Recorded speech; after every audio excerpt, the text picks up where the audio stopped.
Hey everyone. So today I have this absolutely beautiful bust. I think it's supposed to be an orc by the fun little tusk fangs. But I want to make her a beautiful warrior. So that's what we're going to do today. And it's my choice because I'm the painting artist. So yay, beautiful tribal warrior. And today we're going to do, in case you couldn't tell, her wonderful, beautiful dark skin. So I'm going to show you how to do that. And we're going to, through the magic of YouTube, go back into time before she's painted so I can show you how. I'm Mandy, and this is Mandy's Minis.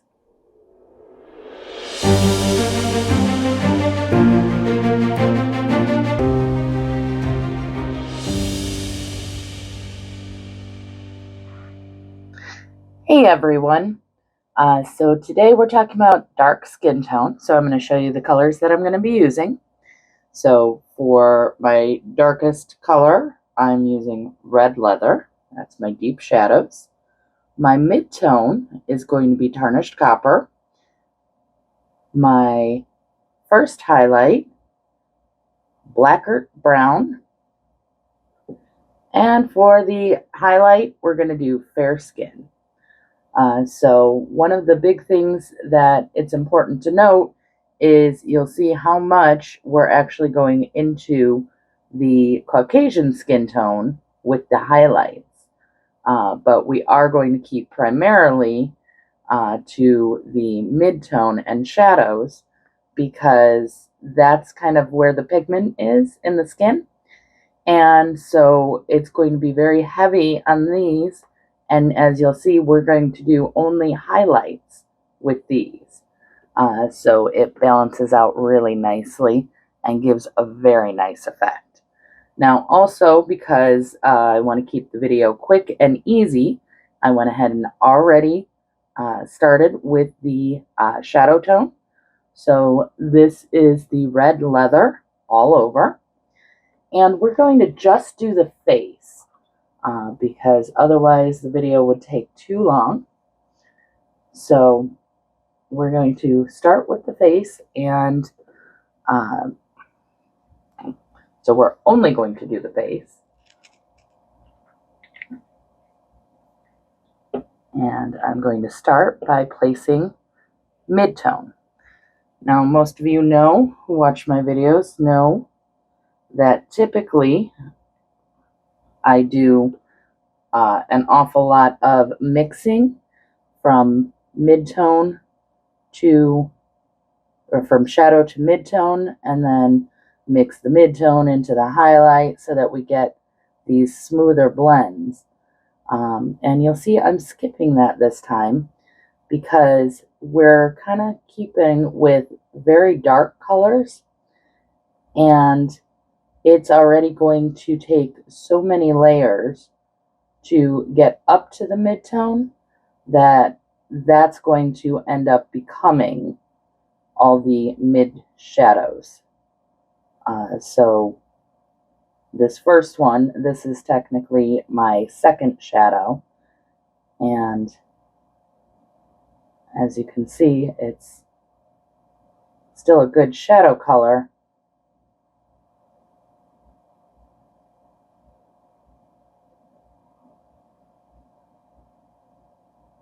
but we don't actually need to take care of all the mixing.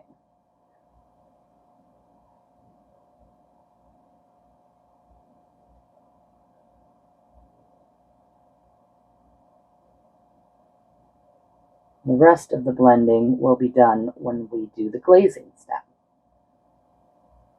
Okay. So now typically I would move on to the rest of the model to let that face dry before I go and do the next coat. For the sake of keeping this quick, I'm going to give us a quick pause, and then I'll come back when I'm ready to do the second coat. Okay, so through the magic of video pausing and YouTube, as well as my hair dryer.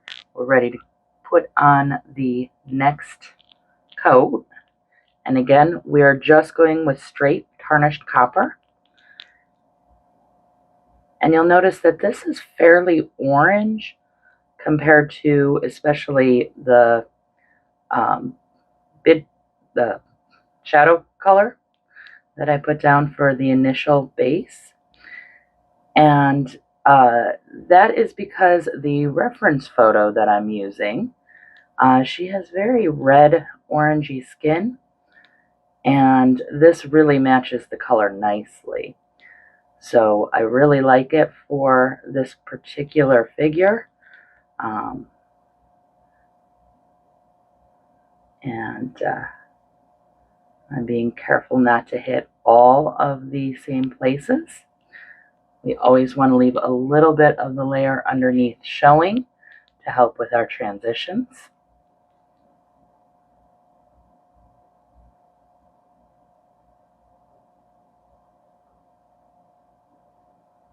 So depending on your reference photo, you may want to pick a different kind of brown, maybe one that isn't so orange, maybe one that's even more in the red tones, maybe something that's just very neutral. So it really depends on the effect and the exact skin tone you're going for. Like any other skin tone, there is a variety out there. So that's just one more reason why it's so important to make sure you're getting your reference photo and utilizing that to its fullest to help you get the exact results you're trying to achieve.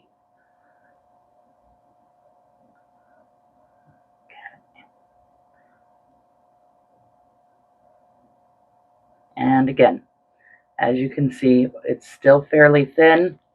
It's not showing up greatly with that shadow tone yet.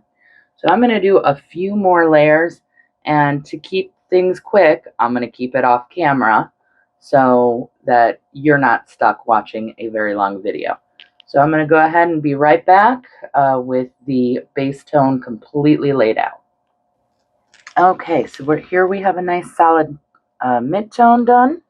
And so I'm just going to go in with the Black Art Brown and start placing the highlights. So one of the big things about the highlights is we want to make sure that we're getting a much smaller area.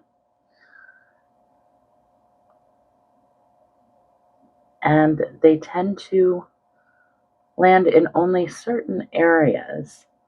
So that's really where we're going to focus.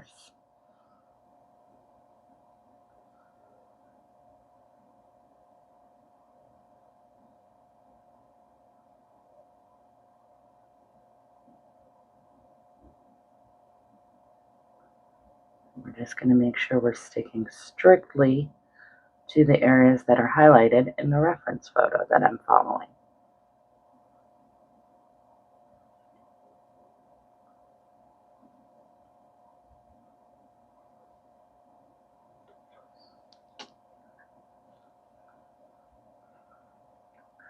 And I'm using much thinner paint, and so it dries a little quicker, so I'm hoping to be able to just go straight on through without pulling up any paint,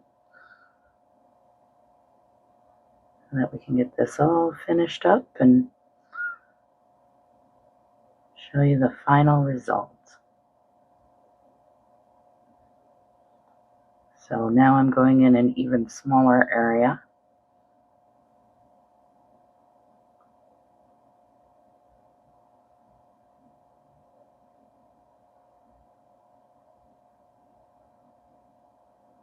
And this is the same thing, we're just doing a second coat.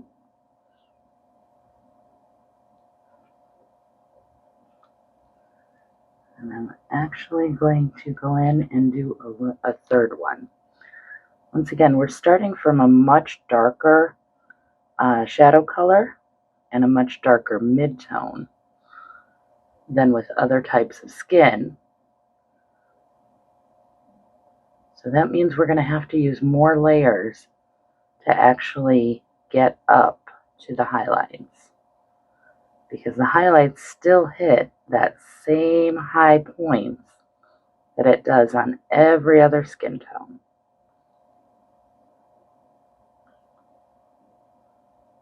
But not every point on the face is highlighted to the full extent.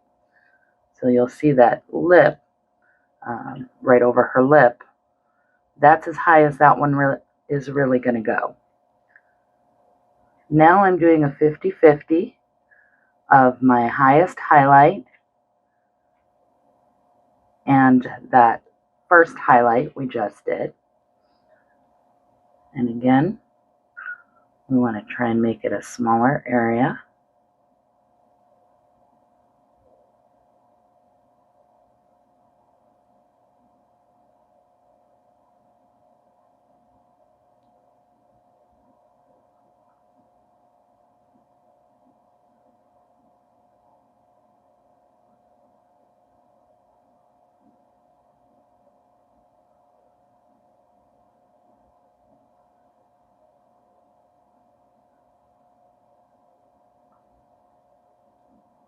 And that's probably going to be it for the chin, so we're going to drop off the chin at that point. And the same thing for this shadowed side of the face. We don't want it to go too high. Now I'm going to jump to the highest highlight. So this would be the Reaper Fair Skin. And I'm just doing really small points.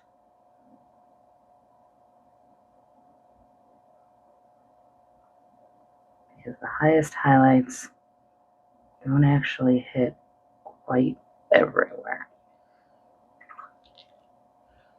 All right, so that's it for the layering. So now what we're going to do is go back to the mid-tone. So this would be our tarnished copper. And I'm making a glaze. And I'm just going to glaze it back down so that we get some nice blending. And we glaze over the highlights into the shadows. And you can see already that's starting to blend everything very nicely. So we get nice smooth transitions instead of these harsh layer lines. Okay, I gotta wait for that glaze to dry completely before I can do it again. But it is going to need a few extra layers of this glaze. So I'm gonna pause here and we'll come back with the finished product. Okay, and there we go. So the face is now all done. We've got some nice extreme highlights and a nice rich dark skin. Absolutely beautiful. All right, well, I hope you learned something and enjoyed this and that it was very helpful. If you have any other tips or tricks, please put them in the comments so that we can all learn from each other. And if you liked it, please, give the channel a like or a subscribe. It does help us out. And that's it for next time. Nope, that's it for this time. So until next time, have fun and keep creating.